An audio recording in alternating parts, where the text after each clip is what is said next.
Allahumma sholli ala sayyidina Muhammad. Duduk aja ya, biar lebih santai.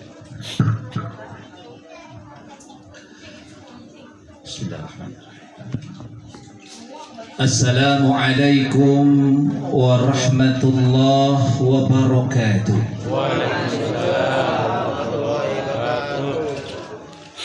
Alhamdulillah, alhamdulillahilladzi khalaqal mauta wal hayata liyabluwakum ayyukum ahsanu amala wa huwal azizul ghafur.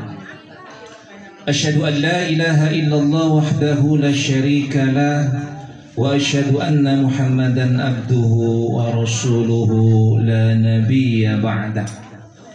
Allahumma salli wa sallim wa barik ala sayyidina Muhammadin wa ala alihi wa ashabihi ajma'in, amma ba'du.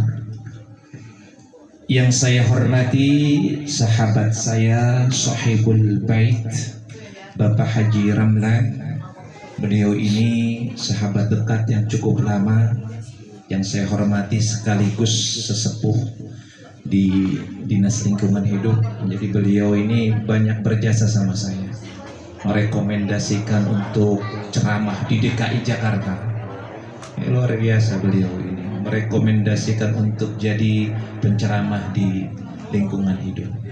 Jadi beliau sangat luar biasa. Alhamdulillah, semoga dipanjangkan umur, dimurahkan rezeki, disehatkan seluruh keluarga beliau. Amin ya rabbal alamin.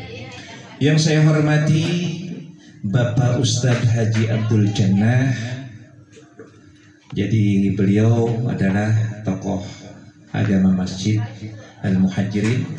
Pak Haji, semoga panjang umur, sehat selalu, dan semakin berkah ilmu. Kemudian yang saya hormati Bapak Ustadz Nur Kisah DKI Masjid Al-Muhajirin, yang tadi sudah memandu kita dengan tugas beliau dari tawassul sampai selesai. Semoga Allah berikan kesehatan kepada beliau, senantiasa Allah berikan dan bukakan rezeki yang lapang, yang barakah, yang luas, dan senantiasa diberkahkan ilmunya.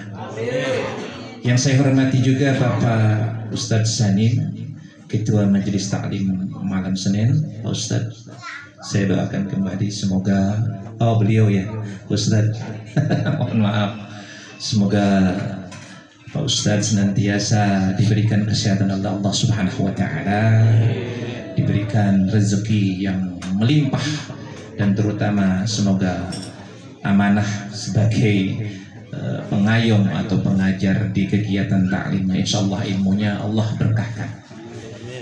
Kemudian Bapak Ketua RW 02 Bapak Janin, dan juga Bapak RT 03 Bapak Nasruddin, dan para asatidah, para alim ulama, para bapak, para ibu di belakang, bapak di depan, yang saya tidak disebutkan nama satu persatu karena saya belum tahu namanya, tapi insyaallah tidak mengurangi rasa ta'zim saya.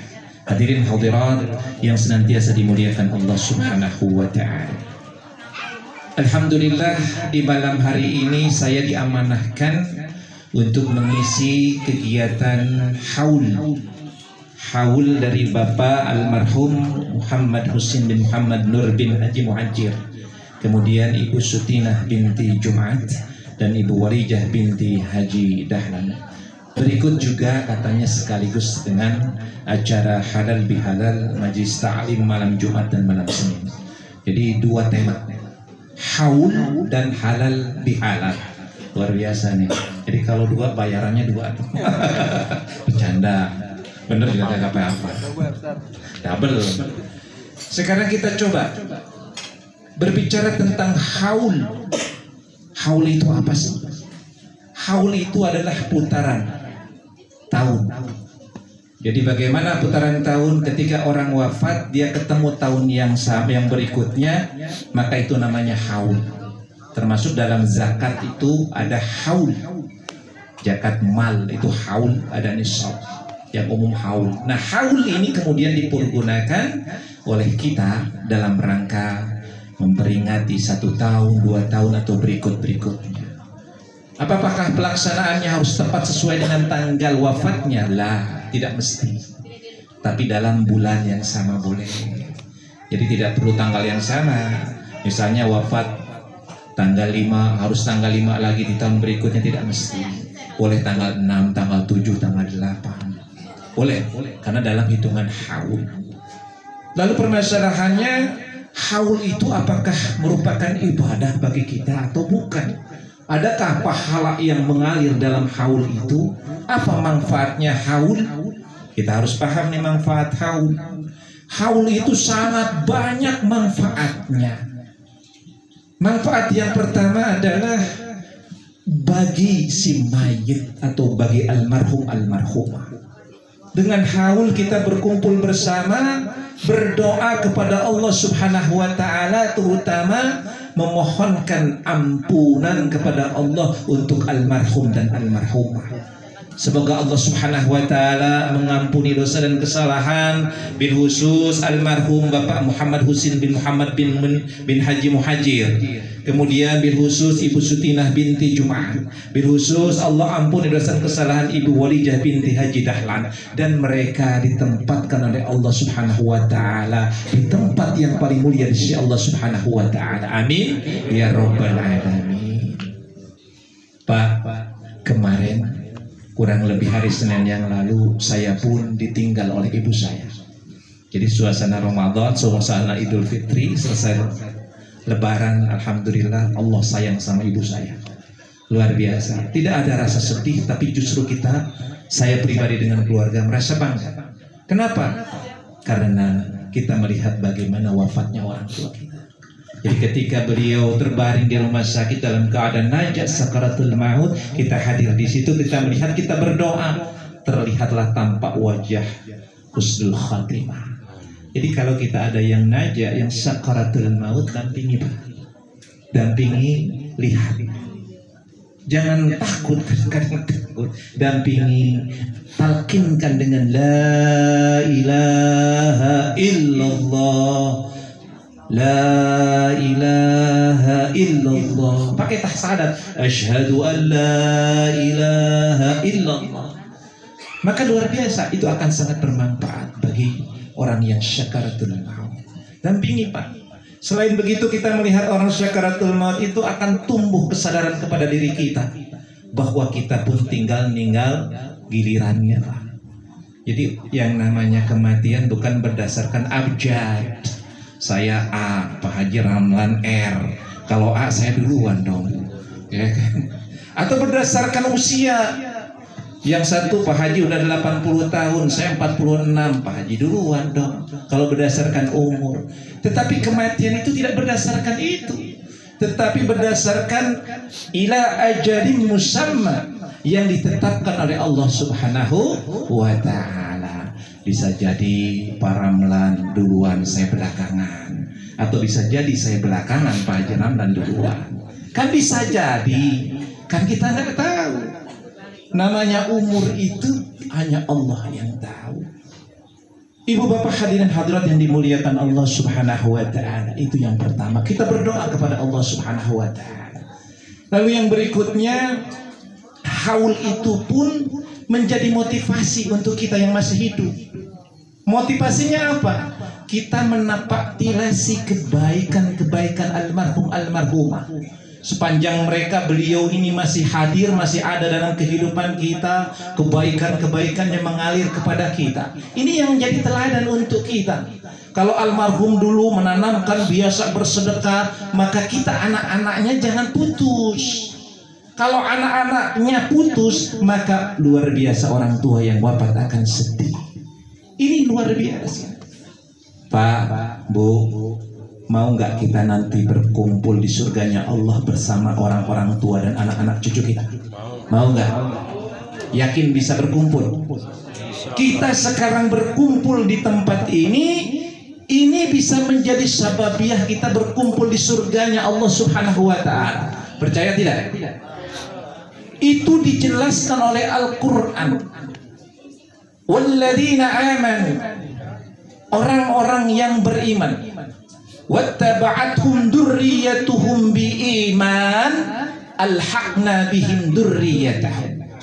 Orang yang beriman dan anak cucunya mengikuti keimanan orang tersebut, maka kata Allah, kami akan pertemukan mereka di surganya Allah Subhanahu wa ta'ala. Jadi kalau orang tua kita sekarang sudah wafat di alam barzah dan beliau ini adalah ahli surga, maka kita ikutilah jejak langkah kebaikan mereka-merekanya. Maka insya Allah kita akan berkumpul di surganya Allah Subhanahu wa ta'ala. Mau begitu? Mau? Kita berkumpul di sini insya Allah akan menjadi sababiyah, wasilah kita bisa berkumpul di surganya Allah Subhanahu wa ta'ala.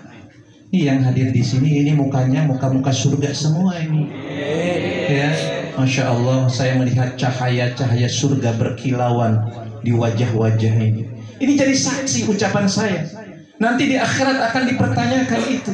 Tetapi yakinlah bahwa berkumpul kita di tempat yang mulia ini, dalam acara yang mulia ini, akan menjadi salah satu sebabiyah kita bisa berkumpul di surganya Allah Subhanahu wa ta'ala. Tapi syaratnya kalau kumpul di surga, penuhi syaratnya dulu. Apa itu syaratnya?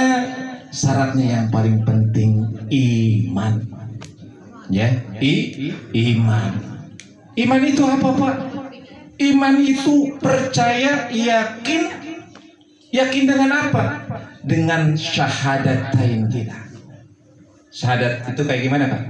Asyhadu an la ilaha illallah wa asyhadu anna Muhammadar Rasulullah. Ini kuncinya, Pak. Kita sudah diberikan oleh Allah Subhanahu wa ta'ala kunci surga. Syahadat. Syahadat itu kunci surga. Jadi kalau orang sudah bersyahadat, dijamin masuk surga. Pak, saya bersyahadat, saya agamanya Islam, tapi saya banyak maksiat, Pak. Banyak dosa, Pak. Masuk surga nggak, Pak? Masuk surga. Tapi masalah masuk surganya nanti ada proses. Macam-macam. Ada yang langsung tanpa hisab, ada yang langsung dihisab. Nah, yang dihisab ini nanti hukumannya macam-macam. Ada yang mampir dulu nanti di neraka 2 tahun, 3 tahun, 4 tahun. Tapi ingat, ukuran hari di akhirat beda dengan hari di kita. Hari di akhirat bandingannya adalah 1000 hari di dunia. Ada yang mengatakan 60.000 hari di dunia. Satu hari ukuran akhirat. Kita akan dibersihkan dahulu, baru ditempatkan nanti ke dalam surganya Allah Subhanahu wa ta'ala. Tapi yakinlah bahwa kita akan masuk surganya Allah Subhanahu wa ta'ala. Pingin masuk surga? Insya Allah. Maka syarat yang pertama, imannya mantepin. Udah mantep, Pak? Udah mantep belum? Apa bisa dibeli imannya? Jangan-jangan dengan materi bisa lepas tuh iman. Dengan uang THR 300.000 rela ninggalin kewajiban. Ada yang begitu? Ada yang begitu? Insya Allah nggak ada di sini, Mas. Insya Allah semuanya, apapun yang terjadi, asyhadu an la ilaha illallah wa asyhadu anna Muhammadar Rasulullah. Itu yang pertama, iman. Lalu dalam kehidupan ini, kita ini kan sering berbuat salah, maksiat, dosa kepada Allah Subhanahu wa ta'ala.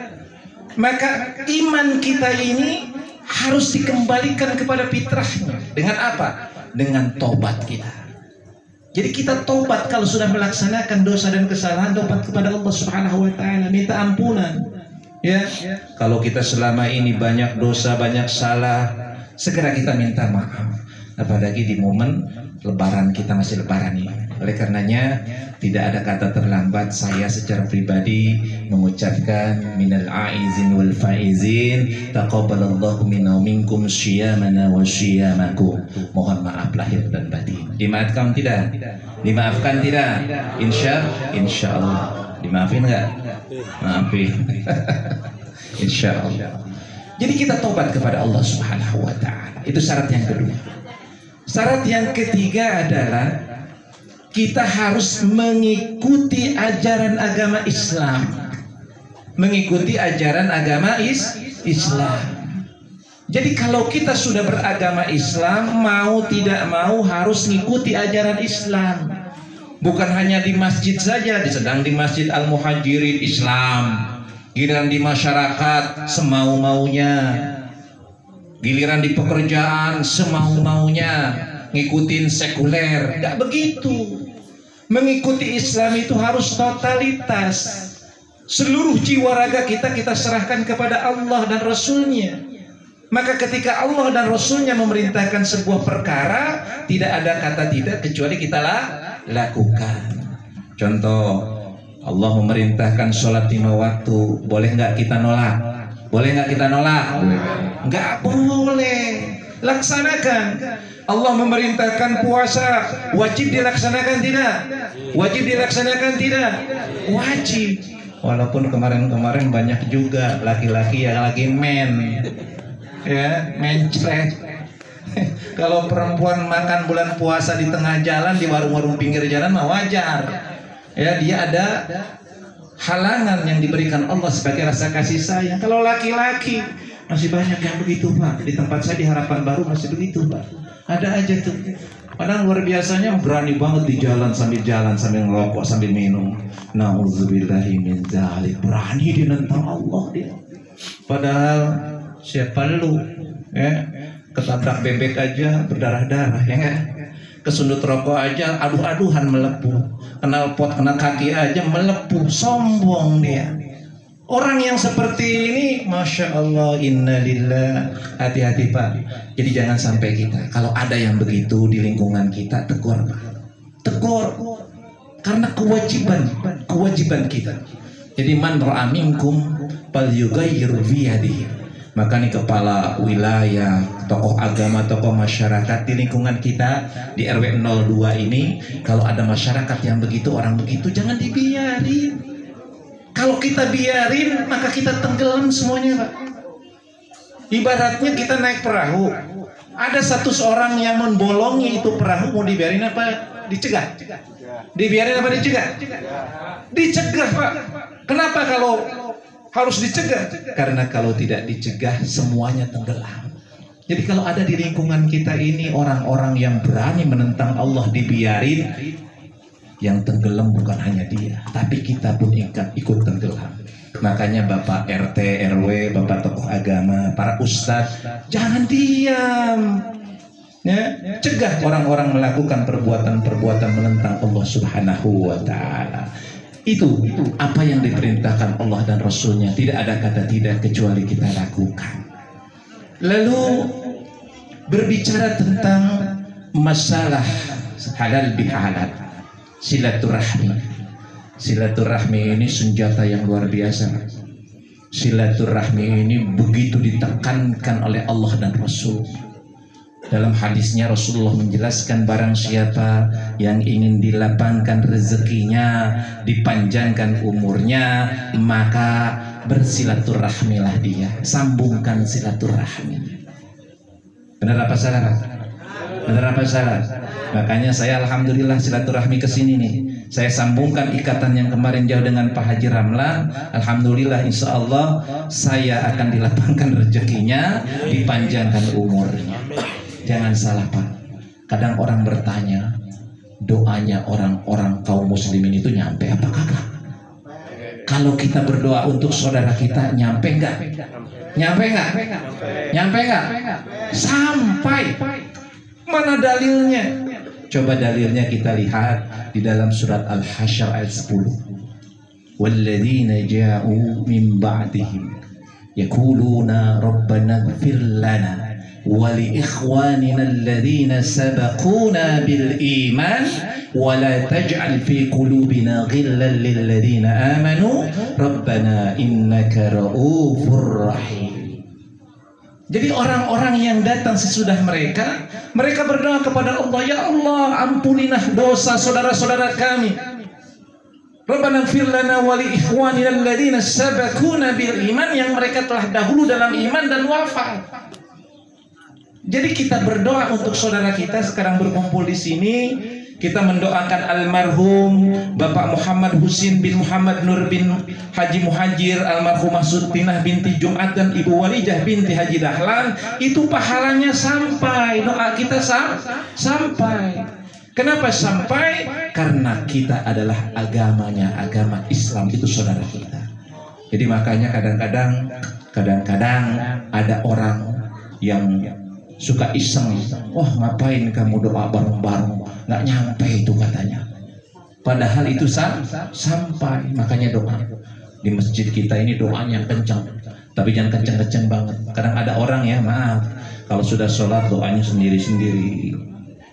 Kalau nggak usil sih nggak apa-apa. Kadang nyalahin orang bid'ah. Ya, doa zikir bareng sesudah sholat bid'ah. Pala lu bid'ah.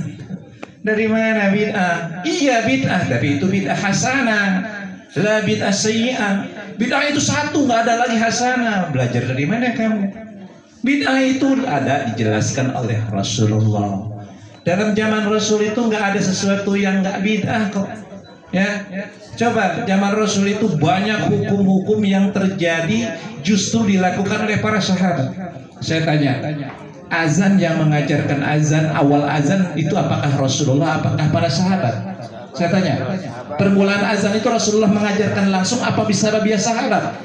Sahabat itu, sahabat yang bermimpi diberikan ilham oleh Allah Subhanahu wa taala untuk mengundang kaum muslimin dengan kalimat azan yang sekarang ini, termasuk Umar bin Khattab. Kemudian Rasulullah mensahihkan, mempatenkan itu sebagai azan. Tadinya kan ada yang saran pakai beduk, makanya kalau di kita ada beduk, ada yang pakai kokol begitu.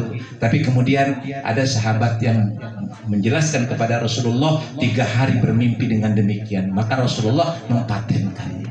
Jadi bid'ah itu sesuatu yang baru banyak terjadi. Jadi kalau orang ada membid'ah-bid'ahkan, cukup orang ini nggak usah dipakai di DKM kita. Ya, hati-hati sekarang banyak yang terobos-terobos ke masjid-masjid nih. Orang-orang yang kayak gini nih, maaf ya, hati-hati. Kalau orang sudah membid'ah-bid'ahkan kegiatan kita ini, itu luar biasa. Orang ini kalau bisa jangan ada di kepengurusan, karena bisa merubah.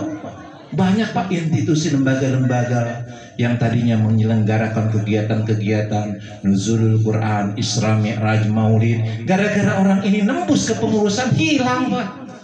Yang tadinya kita zikir bersama-sama ba'da sholat, maghrib, isya, dan lain sebagainya, gara-gara orang-orang ini masuk nggak ada lagi zikir. Udah sholat assalamualaikum, assalamualaikum, diam aja, kabur, hilang satu-satu.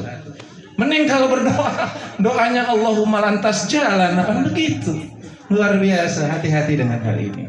Kita kembali, jadi silaturahmi yang kita lakukan ini mudah-mudahan saya bersilaturahmi kepada warga RW 02 dan RT 003 ini, dan termasuk juga kepada Masjid Al-Muhajirin ini. Insya Allah silaturahmi ini bukan hanya sampai dunia saja, tapi sampai akhirat. Pengen nggak kita kumpul di akhirat bersama kayak gini? Masya Allah Pak, muttaqiina 'alaiha muttaqabilin. Jadi nanti di surga itu digambarkan oleh Allah Subhanahu wa taala, kita bersender kepada bantal-bantal yang empuk, kemudian kita saling berhadapan dengan senyum-senyum yang saling sabar Pak. Kayak begini di surga ini saling berhadapan kita. Itu digambarkan oleh Allah Subhanahu wa taala. Jadi kalau sekarang ini tampak wajah harus senang Pak. Kenapa senang? Karena kita ahli surga insya Allah.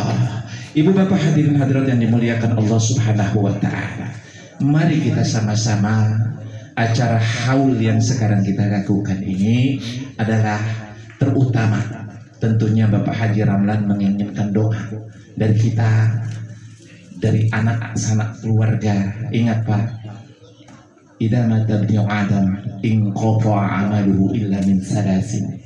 Jadi kalau anak Adam atau manusia ini dia wafat, maka terputus amal segalanya kecuali 3 perkara: shadaqatin jariyatin, au ilmin yuntafa'u bih, au waladin salih yad'u lah. Jadi 3 perkara nih Pak. Ini anaknya nih Pak Ramlan, mantunya atau anaknya. Maka yang pertama, ingat, coba kita bersedekah jariah atas nama almarhumah.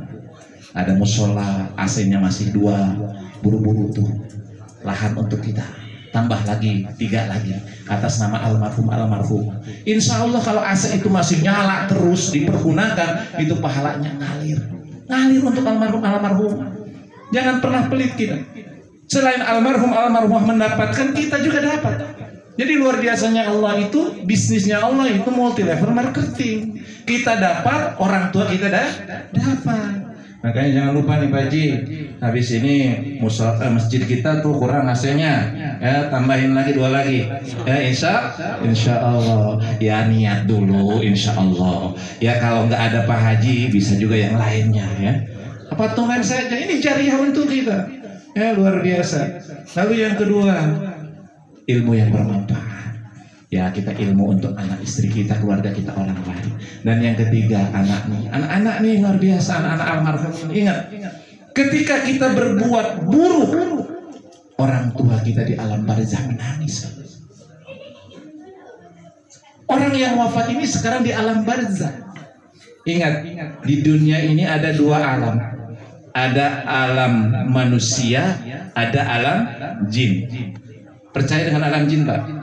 Percaya dengan adanya jin? Wajib percaya Pak, ada jin. Tetapi kenapa kita nggak pernah bertemu dengan jin? Karena beda dimensi Pak.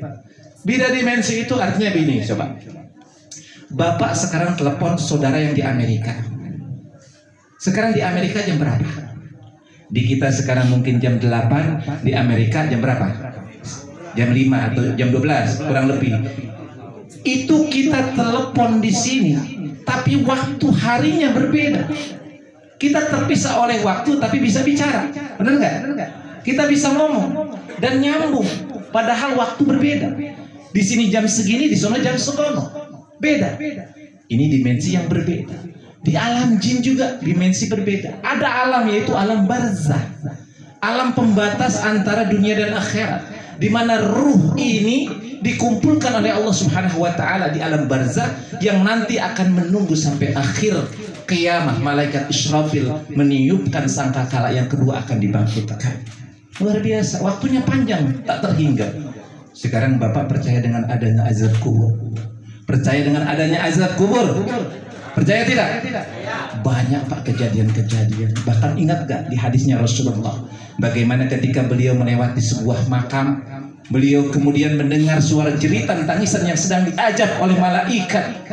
Kemudian beliau menyamper kuburan itu dan mengambil pelepah kurma yang basah dan menancapkannya. Ditanya oleh sahabat, kenapa ya Rasulullah kau melakukan itu? Aku berharap selama pohon pelepah kurma ini tidak mengering, maka azabnya akan diringankan oleh Allah Subhanahu wa Ta'ala. Percaya dengan azabnya kubur? Percaya? Harus percaya. Percaya dengan nikmat kubur, Masya Allah, harus percaya. Dan kita doakan bersama, mudah-mudahan almarhumah ini akan mendapatkan nikmat kubur, dilapangkan luas makamnya bagaikan taman-taman surga Allah Subhanahu wa Ta'ala. Dan yang terakhir, mari kita sama-sama kuatkan ukhuwah Islamiyah di dalam kehidupan kita ini, terutama pengajian Majelis Taklim malam Jumat, malam Senin ini jamaahnya sudah mulai mengerucut, sudah mulai menipis katanya. Oleh karenanya Pak, kalau kita nggak belajar sekarang tentang agama Pak, kapan lagi Pak? Nggak takut malaikat Ijrail datang Pak? Malaikat Ijrail datang itu nggak kenal waktu Pak. Bisa kita lagi berjalan, kita bisa duduk, kita tertidur Pak. Kalau sekarang kita nggak berbekal dengan ilmu, ketika dimatikan oleh malaikat Israel, ditanya mampu nggak kita jawab? Ditanya malaikat man rabbuk, nggak ngaji, nggak tahu siapa Tuhan saya. Siapa? Agamamu, nggak bisa jawab kita. Maka kita selama masih ada kesempatan, yuk manfaatkan majelis taklim ini. Alhamdulillah masih ada ustadz yang mau mengajarkan Pak. Ya, kalau sudah tidak ada ustadz, ada di kampung saya di daerah Garut. Saya kan orang Garut, Masya Allah Pak. Saya juga sedih sampai sekarang. Ulamanya meninggal Pak, kiainya kagak ada. Sekarang gak ada kiai Pak. Ketika orang wafat manggil kiainya tetangga sebelah Pak.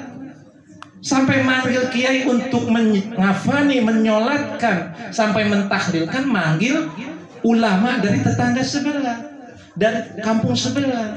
Miris kita Pak. Mau kayak gitu sekarang kita. Di RW 02, di RT 03 nggak ada ustadz, manggil ustadznya di RW sebelah. Apa nggak malu kita? Oleh karenanya yuk, selagi masih ada majelis taklim malam Jumat, malam Senin, hadiri. Karena ini sangat penting bagi kita secara pribadi maupun bermasyarakat. Mudah-mudahan Pak, Allah Subhanahu wa Ta'ala memberikan kekuatan kepada kita, terutama kita mampu untuk menjadi muslim-muslim yang baik, menjadi muslim-muslim yang mengikat ukhuwah Islamiyah secara baik.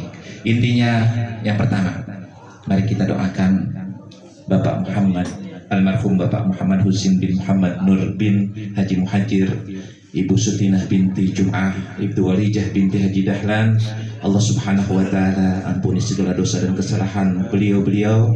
Allah terima segala amal ibadah yang telah dilakukan sepanjang hayat beliau-beliau, dan Allah tempatkan kuburnya, dilapangkan kuburnya, ditempatkan di tempat yang paling mulia di sisi Allah Subhanahu wa Ta'ala. Mudah-mudahan kita semua yang masih hidup pun, yang masih ada sekarang ini pun, mudah-mudahan wafat nanti dalam keadaan husnul khatimah.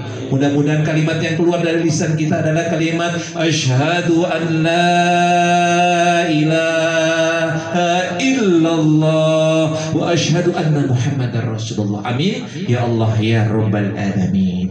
Karena saya hanya dibatasi waktu setengah jam oleh sahibul bait. Apabila ada kesalahan dan kekurangan, mohon maaf yang sebesar-besarnya. Usikum wa nafsi bitaqallah. Assalamualaikum warahmatullahi wabarakatuh.